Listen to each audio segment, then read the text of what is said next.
All right, ladies and gentlemen, boys and girls, welcome back to another Genshin Impact drip marketing video. We are on the cusp of version 4.1, which is going to be going live tomorrow evening in North America. However, as per usual, every Monday before the following patch releases, I sit down and get hyped and excited for the drip marketing for the characters of the following patch that's going to be in about 6 weeks. So really quick, I just want to say, for those of you who have been curious to know my thoughts on Neuvillette and Wriothesley, I did do a recording of the drip marketing for those characters when I was visiting my girlfriend in Canada a few weeks back. However, I ran into a bit of a hiccup, an issue with recording. I accidentally paused my recording because I hit the space bar and it stopped the recording, and I kind of kept going on with the whole thing, and then I realized that I only recorded the first 2 minutes. I basically never recorded it because I mismanaged like my button pressing and whatnot. So I am back home. I'm back in my original setup. 4.2 drip marketing is already live. I'm sitting down right now to record my thoughts and just kind of experience it for the first time. Big shout out to Anthony Emerald, who kind of orchestrated and put together this drip marketing this morning. And I think going into this,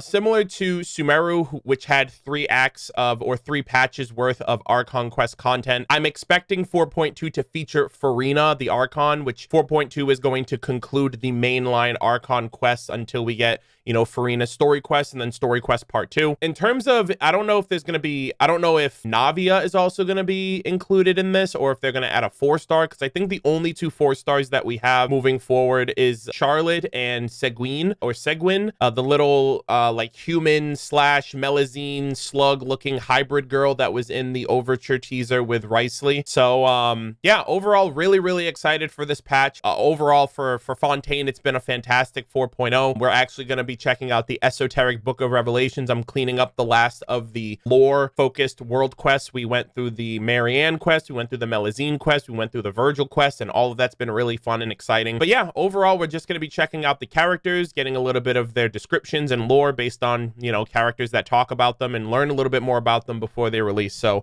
with all of that said, let us begin. 4.2 okay, the Steambird. Yeah, it's the Ace Reporter.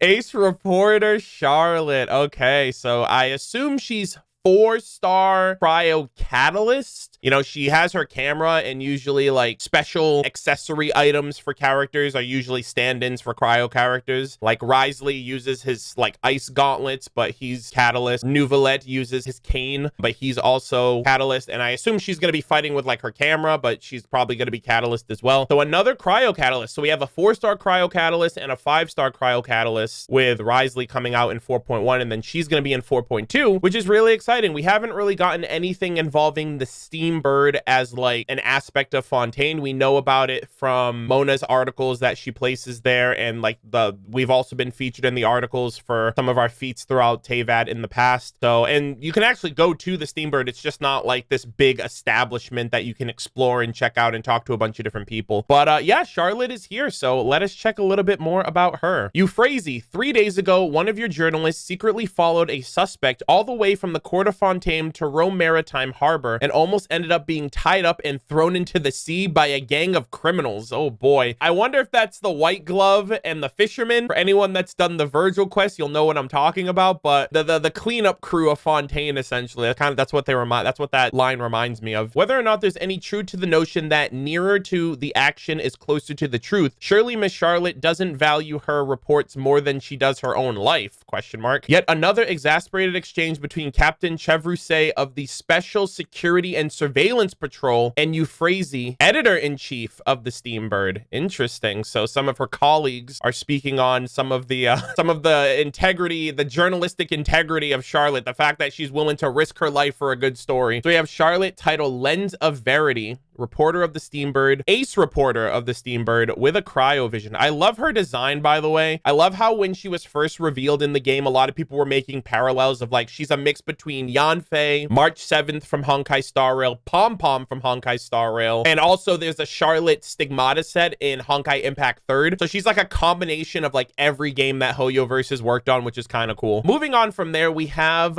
some more descriptions of her. So let's see. Fontaine's famous newspaper, the Steambird, has a veritable formidable legion of reporters they can call upon, each with their own area of expertise. Some specialize in celebrity gossip, others follow the word on the streets, while others still focus on political affairs. But among all of them, there is one that stands head and shoulders above the rest thanks to her seemingly boundless reserve of energy and perseverance. The inimitable Charlotte. Unswervingly committed to the principles that nearer to the action is closer to the truth, Charlotte has a habit of popping up literally anywhere and everywhere in Fontaine. From its widest venues to its narrowest back streets, its highest vantage points to its lowest subterranean vaults, even its tallest mountains to its deepest undersea caverns. She captures the truth with her camera, records it in her articles, and finally unveils it for all to see. And when the truth comes out, she's met with a variety of different reactions ranging from applauses to embarrassment to outright fury. There are even some who would resort to any means necessary to make a particular article connected to themselves disappear. Or alternatively, just make Charlotte disappear. Oh my god, there's literally a freaking hit mob order out for Charlotte's integrity right now. For this reason, the newspaper's editor-in-chief, Euphrasie, has on numerous occasions felt the need to distance Charlotte from the court of Fontaine by sending her off to faraway field reporting jobs, only to recall her once the Maison Gardiennage, or Special Security and Surveillance Patrol, has finally managed to clear things up. That's why she was sent off to Mondstadt for the TCG event. I feel like that was like, there's some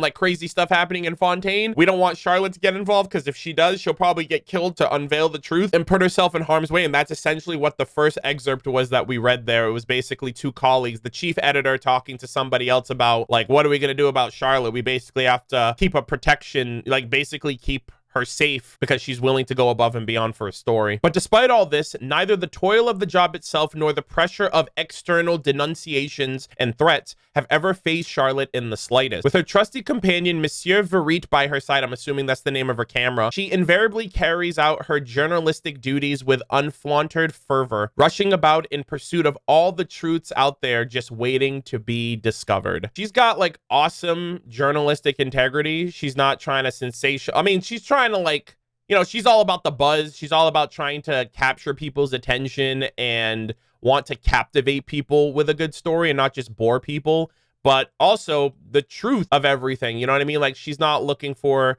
sensationalization or scandals or anything in the sort that would just like she doesn't want to like lie to people. So that's one thing that I really, really like, especially when we had her in the TCG event a couple of patches ago, was just how adamant she was about following through on figuring out the story with the card backs and the thief and everything else like that. And her passion. I love how much she talks, by the way. Even when we briefly saw her during Fontaine, when we first got here, just having her around was just, she's just such a treat. She's such a joy. Her personality is very, very different because it's directly tethered to her line of work. And I feel like her personality ebbs and flows so well with that of going out, interviewing people, getting reports, and just trying to retell that story in an exciting way for an audience. So really excited for her. I don't know if I'm gonna pull for her, not because I don't want her, but because she is a 4-star and I ultimately want the Hydro Archon, which I'm assuming is the 5-star feature here. So if I can get a copy of her, a C0 copy of Charlotte, I will build her, I will use her. I really do want her, especially because she was the first Fontaine character revealed to us before anything, you know what I mean, as a like playable model that we interacted with in the world before. You know, obviously we knew about Focalors prior, but she is the first and foremost. So she kind of reminds me a lot of Sino. She reminds me a lot of Linny and Lynette from the Payvat preview chapter video. So yeah, I'm gonna try to go for a copy of her. Hopefully I get good RNG for the 4 stars as I go for Focalors, if they are both on the same banner, I'm hoping. So let's check out the next character. Yep, here it is. Oh my god, the Hydro Archon is finally here. It is shocking to me how it feels like we are no step closer to learning and understanding the lore and history of Furina to that of the previous Hydro Archon. Like, I think 4.1 might give us a little bit more of that information, right? Because I think we learned about Greater Lord Rukkhadevata. I almost want to say, I think we learned about Greater Lord Rukkhadevata in version 4.1. And then 4.2 was like the climactic fight with Scaramouche. And then the conclusion of Rukkhadevata's existence through Irminsul, through Nahida. So I really hope we understand the true connection between the current Hydro Archon Focalor, the previous Hydro Archon. I think her name's Igaria from the lore that we've learned through the world quests. And also the connection between them two, Nouvelette, the Oratrice Machinique Dianalis Cardinal.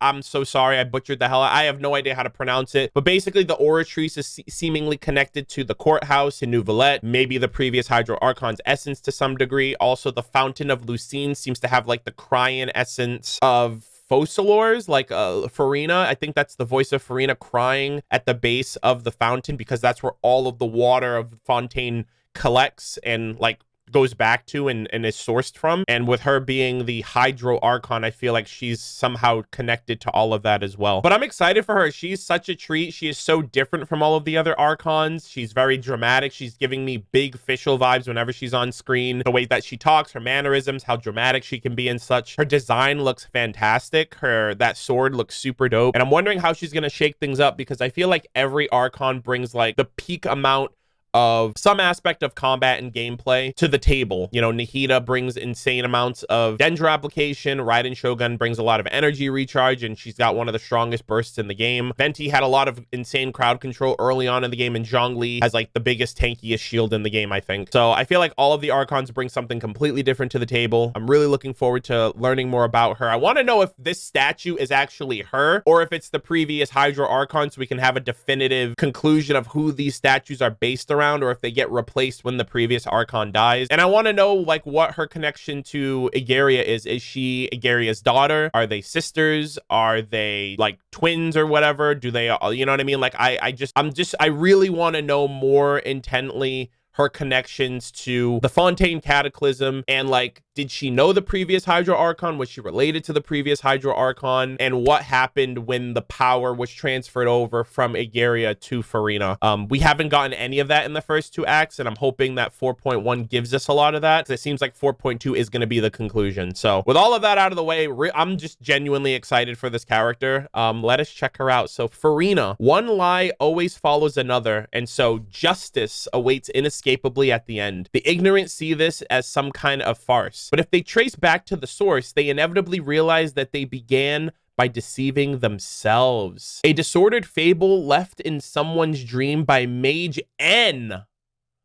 Wait, Nicole? That's that's one of the witches of the Hexen Circle. That's the one that like was talking to us during the end of the Archon Quest interlude with Scaramouche, actually, or the Wanderer. Holy moly. Yo, so Nicole has insight on, yeah, so basically they're saying like, before you can deceive anyone, you have to deceive yourself. In order to lie to someone else, you got to lie to yourself about what is true and what is real. And it does seem to an extent that Furina is putting on a bit of a front in terms of like her station, her position of power, the fact that she wants the people of Fontaine to just believe her unwillingly, believe in her word, believe in her order, believe in her authority. And like, even when we were in the court trials, she was very out of her depth when it came to some factors of not understanding how things were going and just caring more about winning over the crowd. And she's almost kind of like, it almost feels like she's in a fake it till you make it kind of mindset, where she's like, she can't really fill the shoes that are required of her as the Archon. And that may be because she wasn't ready to take over for the previous Hydro Archon. You know, the Harvest Tocum, that tree in the background, is where the Hydro Archon died in the Cataclysm 500 years ago at Tunigi Hollow, where they were fighting against the Abyss that were flooding out of Conrail. And so my mindset, my headcanon has always been that maybe Igaria is the mother of Furina, and when her mother died, she had to take over when she wasn't necessarily ready to. She didn't really understand the process, and ever since then she's been playing up this facade, this persona, this performance, right? She's playing a character of who the Hydro Archon that the people would prefer, versus really just coming out and saying, hey, I don't really know my way. And Nouvelette is trying his best to kind of keep, like, he's almost kind of like acting Archon, you know what I mean? Like, he seems like to be the one that's actually doing everything, and she's just kind of like riding his coattails because she's not really ready. I would actually kind of prefer that. I would really love it if Furina is the daughter of the previous Hydro Archon, and the previous Hydro Archon and Neuvillette, if he is the resurrection of the Hydro Dragon from back in the Primordial Age, if they had like this kinship, you know what I mean? How like the Archon and the dragons have this kind of interaction, right? Zhongli and Ajdaha, Venti and Dvalin. Obviously, A doesn't really have that connection. We don't have an Electro Dragon unless Orobashi is supposed to be a sort of stand-in because he is a serpent. And then Apep and Nahida, which that relationship's a little rocky on the side of Apep. So I wouldn't be surprised if the previous Hydro Archon was like her mom, and her and Neuvillette had this kind of kinship, you know, with the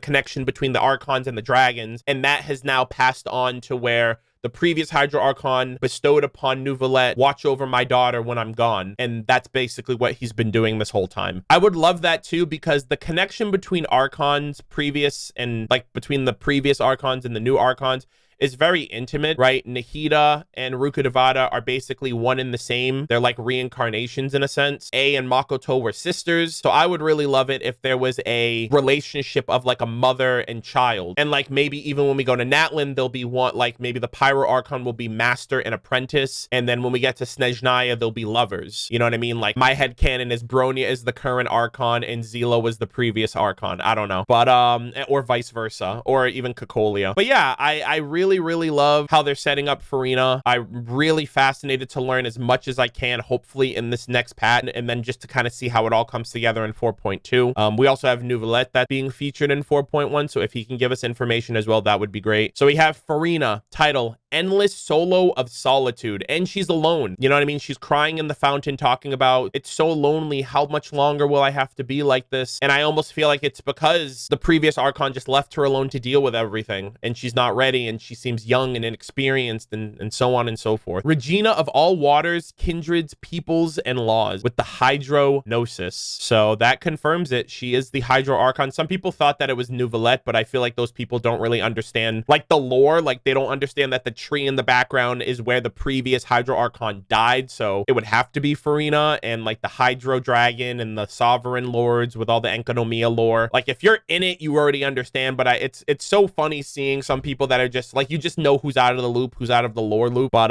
anyways, very excited to see how this plays out, so let us continue. Undoubtedly, Furina has been much loved by the people of Fontaine from the moment she became the Hydro Archon. Her charismatic parlance, lively wit, and elegant bearing all bear witness to her godly charms, but perhaps the things that she is most revered for is her unrivaled sense of drama. I would love in any universe an opportunity to see how Fischl and Furina would interact. I would love for them to be like super like Prinzessin der Verurteilung, Hydro Archon of Fontaine, and then they kind of like bring themselves back down to Amy, bring her down to Furina, and then when she's her Archon, she's like Focalors, just kind of like how Amy is Prinzessin when she's super high in the dramatics. I would love, like, they both live for the theater. They're both theater kids for sure. Life is like the theater. You can never tell when the twist will come. Furina is as inscrutable as the most cunning of stage characters, her course of action defying all predictions. In fact, it's precisely for this reason that the god of justice and judgment, unapproachable in her divine majesty, has such a bewitching influence. For when the curtain falls, a hollow feeling invariably starts to creep in. There are those who wonder whether there are moments in the dead of night when even a god like Furina feels the sharp pangs of loneliness. No, surely not. People couldn't possibly imagine, let alone believe, that such a scene might play out. And that's indeed the way it should be. That is, were it not for the fact that Furina's tears have already been silently washed away by the fountain of Lucine.